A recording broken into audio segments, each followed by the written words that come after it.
ಪರಿಸರ ಹೋರಾಟಗಾರ ನಿತಿನ್ ಅವರು ನಮ್ಮ ಜೊತೆಗೆ ಸಂಪರ್ಕದಲ್ಲಿದ್ದಾರೆ. ನಿತಿನ್ ಅವರೇ ನಮಸ್ಕಾರ.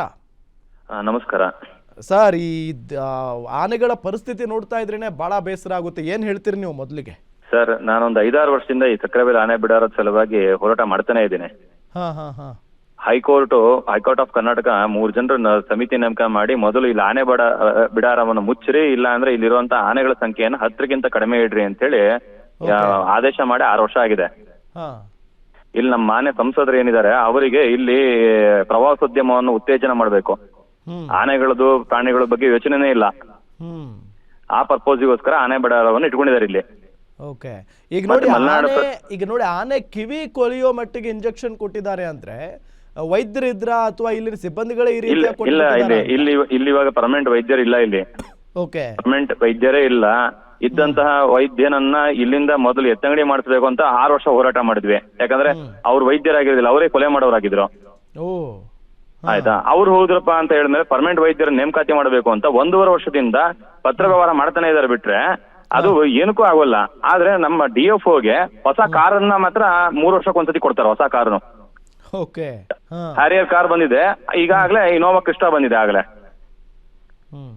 ಇಲ್ಲಿ ಬೇಸಿಕ್ ಫೆಸಿಲಿಟೀಸ್ ಯಾವ್ದೂ ಇಲ್ಲ. ಇಲ್ಲಿ ಆನೆಗಳನ್ನ ಕೊಲ್ಲೋಕೋಸ್ಕರವಾಗಿ ಇಲ್ಲಿ ಕರ್ಕೊಂಡ್ ಬರ್ತಾರೆ. ಇದು ಒಂದಲ್ಲ, ಇಂತಹದ್ದು 10 ಆಗಿದಾವೆ ಆಲ್ರೆಡಿ. ನನ್ನ ಹತ್ರ ಡಾಟಾನೇ ಇದೆ. ಒಟ್ಟು 2013 ಇಲ್ಲಿವರೆಗೆ 15 ಆನೆಗಳು ಸತ್ತಿದಾವೆ. ಓ ಮೈ ಗಾಡ್. ಇದಕ್ಕೆ ಏನು ಬೆಲೆನೇ ಇಲ್ಲ. ಇದು ಯಾವ ರಿಪೋರ್ಟಿಂಗ್ ಆಗೋಲ್ಲ, ಏನೂ ಆಗಲ್ಲ. ಇವ್ರಿಗೆ ಮಾಡಿದ್ದೆ ಆಟ, ಆಡಿದ್ದೆ ಆಟ. ಇನ್ನು ಪ್ರಸನ್ನ ಪಟಗಾರ ಅಂತ ಹೇಳೊಬ್ಬ DFO ಇದಾರೆ. ಬಿಕಾಸ್ ಆಫ್ ದ DFO ಇಂದ ಇದೆಲ್ಲ ನಡೀತಾ ಇದೆ. ಅವೊಬ್ಬ ಅಲಕ್ಷ ಮನುಷ್ಯ, ಅವನ ಕೈಲಿ ಫೋನ್ ಎತ್ತಲಿಕ್ಕೆ ಆಗೋದಿಲ್ಲ, ಹೋದ್ರೆ ಮಾತಾಡೋದಿಲ್ಲ. ಈ ರೀತಿಯಾದಂತ ಮನುಷ್ಯ. ನೋಡಿ, ನಾವು DFOಗೆ ಆಗಿಂದ ಕರೆ ಮಾಡ್ತಾನೆ ಇದೀವಿ, ಫೋನ್ ಮಾತ್ರ ಪಿಕ್ ಮಾಡ್ತಾ ಇಲ್ಲ ಅವರು.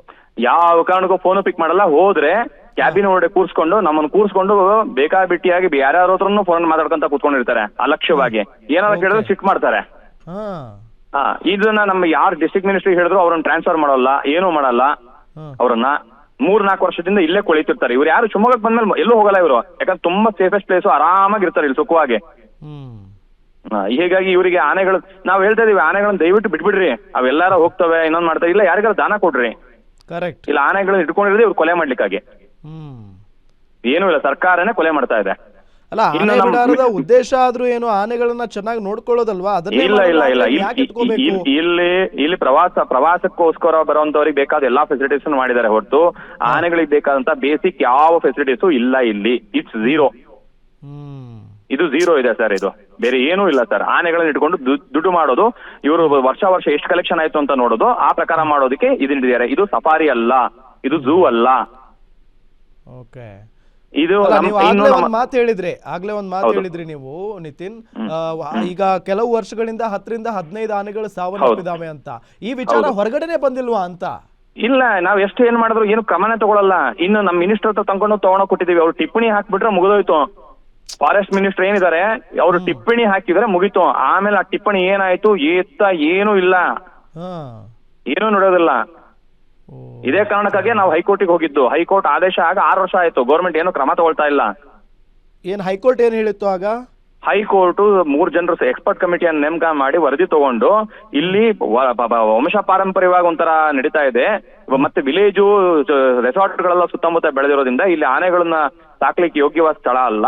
ಹಾಗಾಗಿ 10 ಆನೆಗಳಿಗಿಂತ ಕಡಿಮೆ ಇಟ್ಕೊಳ್ರಿ, ಇಲ್ಲ ಅಂದ್ರೆ ಆನೆ ಬಿಡಾರ ಮುಚ್ಚ್ರಿ ಇಲ್ಲಿಂದ ಅಂತ ಹೇಳಿದ್ದಾರೆ. ಓಕೆ, ಆದ್ರೂ ಇಲ್ಲಿ 10ಕ್ಕಿಂತ ಹೆಚ್ಚು ಆನೆಗಳನ್ನ ಇಟ್ಕೊಂಡಿದ್ದಾರೆ. ಹಾಗಾದ್ರೆ 24 ಆನೆಗಳಿದಾವೆ. ಹಾಗಾದ್ರೆ ಹೈಕೋರ್ಟ್ ನ ಒಂದು ಅಥವಾ ಕೋರ್ಟ್ ನ ಆದೇಶಕ್ಕೆ ಬೆಲೆನೇ ಇಲ್ವಾ? ಬೆಲೆನೇ ಇಲ್ಲ, ಸರ್ಕಾರ ಜಾರಿಗೊಳಿಸಲ್ಲ ಅದನ್ನ. ಯಾಕಂದ್ರೆ ಅವರು ಇಲ್ಲಿ ಆನೆ ಬಿಡಾರ ಮುಚ್ಚಿದ್ರೆ ಬರೋ ಫಂಡ್ ಬರಲ್ವೇ, ದುಡ್ಡು ಬರೋಲ್ಲ. ಓಕೆ, ಅದಕ್ಕಾಗಿ ಈಗ ನೆಕ್ಸ್ಟ್ ಏನು ನಿತಿನ್? ಈಗ ನೀವು ಪರಿಸರ ಹೋರಾಟಗಾರರಿದ್ದೀರಿ, ಪ್ರಾಣಿ ಪ್ರಿಯರಿದ್ದೀರಿ, ನೆಕ್ಸ್ಟ್ ಏನೀಗ? ಇಲ್ಲ, ನಾವ್ ಇದೇನೆ ಎಲ್ಲ ಡಾಕ್ಯುಮೆಂಟ್ಸ್ ಎಲ್ಲದೂ ತಗೊಂಡಿದೀವಿ. ಇದನ್ನ ಇಟ್ಕೊಂಡೆ ನಾವು ಮತ್ತೆ ಹೈಕೋರ್ಟ್ ಅಲ್ಲೇ ಕಂಟೆಂಪ್ಟ್ ಫೈಲ್ ಮಾಡ್ತಾ ಇದೀವಿ ಗೌರ್ಮೆಂಟ್ ವಿರುದ್ಧ. ಅಲ್ಲ, ನನಗೆ ನಿಜವಾಗ್ಲೂ ವೈಯಕ್ತಿಕವಾಗಿ ಬಹಳ ಬೇಜಾರಾಯ್ತು. ಒಂದು ಆನೆ ಪಾಪ ಕುಂಟ್ಕೊಂಡು ನಡೀತಾ ಇದೆ, ಆನೆ ಕಾಲು ಊದ್ಕೊಂಡಿದೆ, ಮತ್ತೊಂದು ಆನೆಯ ಕಿವಿ ಕೊಳತು ಹೋಗಿದೆ. ಅಂದ್ರೆ ಯಾರು ಅಲ್ಲಿ ಸರಿಯಾಗಿ ನೋಡ್ಕೊಳ್ಳೋರೇ ಇಲ್ಲ. ಸರ್, ಇದು ಪದೇ ನಡೀತಾ ಇದೆ. ಈ ವರ್ಷ ಅಲ್ಲ, ಹಿಂದಿನ ವರ್ಷ ಆನೆವನ್ನ ದಸರಾ ಹಬ್ಬಕ್ಕೆ ಅಂತ ಶಿವಮೊಗ್ಗಕ್ಕೆ ತಗೊಂಡ್ಬರ್ತಾರೆ. ಅಲ್ಲ ಆನೆ ಮರಿ ಹಾಕತ್ತೆ.